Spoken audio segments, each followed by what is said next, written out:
Mesdames et messieurs, soyez les bienvenus pour cet entretien spécial et c'est avec un grand plaisir que je vous présente aujourd'hui Emma Raphaël Philippe, une jeune leader inspirante et engagée, présidente de la Fédération des jeunes francophones du Nouveau-Brunswick.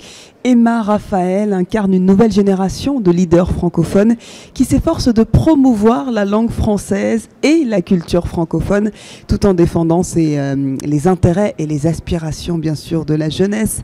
Sous sa présidence, la Fédération des jeunes francophones du Nouveau-Brunswick a multiplié les initiatives pour encourager la participation des jeunes dans le débat public, l'éducation et le développement économique. Son engagement va bien au-delà des frontières de sa province car elle porte une vision large et inclusive de la francophonie où la jeunesse occupe une place centrale dans la transformation et l'avenir des communautés francophones. Aujourd'hui, nous avons la chance de l'écouter et d'échanger avec elle sur les enjeux de la jeunesse francophone dans un contexte mondial en pleine mutation. Soyez la bienvenue, Emma Raphaël Philippe. Merci, tout le plaisir est pour moi. Alors, on va démarrer avec une question. Pour vous, Emma Raphaël, comment la Fédération des jeunes francophones du Nouveau-Brunswick soutient-elle les jeunes dans leur engagement civique et politique et quel rôle cela joue dans le renforcement, bien entendu, de la francophonie? Merci pour la question. Justement, la FGFNB, on appelle ça comme ça, on soutient les jeunes de plusieurs différentes façons. Premièrement, on utilise un concept qui s'appelle le par et pour les jeunes, qui veut dire que notre conseil de direction, les gens qui mènent la fédération, on est 7 jeunes, incluant 6 jeunes qui sont encore à l'école secondaire. Donc, c'est vraiment notre façon de faire sûr que la jeunesse rayonne au sein de la gouvernance de notre fédération.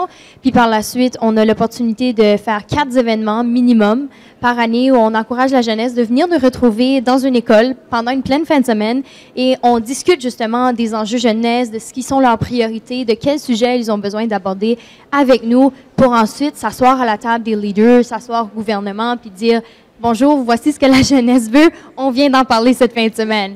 Puis quand ça vient à l'engagement dans la francophonie, c'est sûr que souvent, ce qu'on va entendre, c'est « Wow, j'avais pas un sentiment d'appartenance à ma francophonie jusqu'à ce que j'ai fait un événement chez vous. » Ça fait que pour nous, c'est vraiment ce moment-là où les jeunes s'échangent de ville en village, rencontrent les différents accents qu'on retrouve au Nouveau-Brunswick et réalisent que, justement, c'est ça la beauté de la francophonie. Puis ces échanges-là ensemble nous permettent de découvrir ça.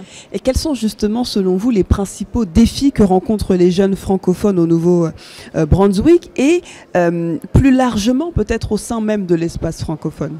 Oui, absolument. Donc, je pense qu'un défi que les jeunes rencontrent, soit francophones, anglophones, mais surtout du niveau francophone du Nouveau-Brunswick, c'est la place de la jeunesse. Puis souvent, notre fédération, notre message, notre mot, c'est on veut être autour de la table, on veut faire partie des discussions. Puis les gens sont peut-être pas encore prêts, pas encore là, mais nous, on pousse, puis on se dit c'est le temps, c'est maintenant. Ça fait que quand ça vient soit au sein des gouvernements, soit au sein du système de la santé, de l'environnement, de l'éducation, tous les sujets affectent la jeunesse, tous les enjeux viennent nous chercher. Ça fait que c'est très, très, très important de mettre la jeunesse autour de la table parce que, veux pas, n'importe quel thème qui est discuté nous affecte, soit directement ou indirectement. Ça fait un grand enjeu pour nous, c'est justement de pouvoir prendre notre place puis de nous accepter justement en tant que les jeunes sont capables, les jeunes sont là, ils sont engagés puis ils veulent faire partie des discussions. Et comment, selon vous, la francophonie peut-elle mettre en place des initiatives pour renforcer cette inclusion des jeunes dans le processus décisionnel et ce, à tous les niveaux, aussi bien au Canada que dans les autres pays de l'espace francophone? Justement, je pense que les francophones, on le fait le mieux. Ça fait que je pense qu'on est les premiers à dire « Venez-vous-en, la jeunesse, venez-vous-en, venez faire partie des tables rondes. » Puis quand ça vient à la francophonie internationale, c'est des choses comme l'OIF, justement, qui laissent la place à la jeunesse. Ils ont une délégation jeunesse qui est ici pour le sommet de la francophonie.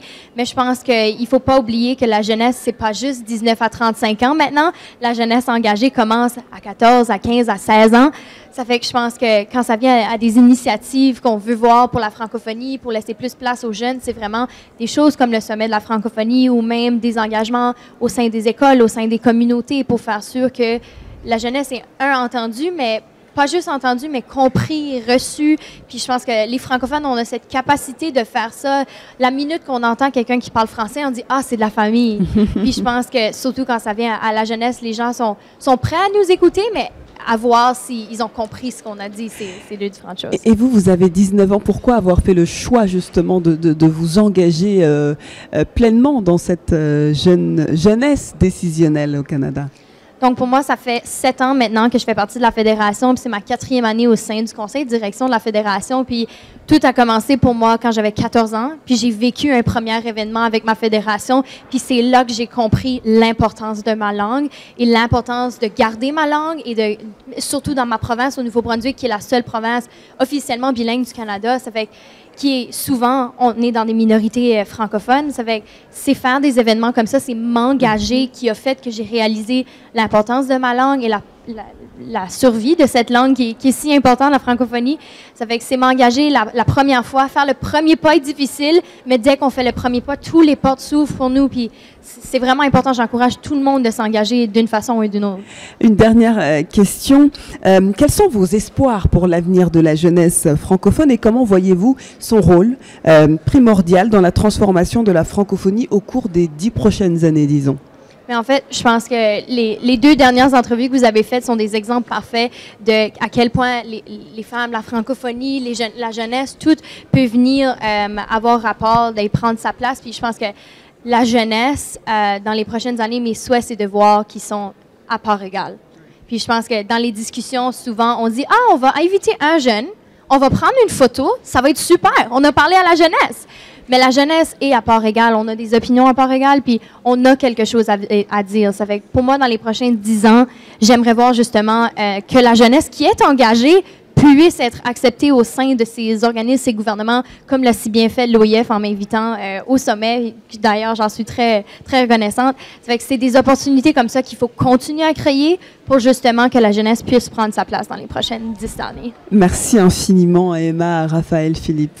Merci à vous.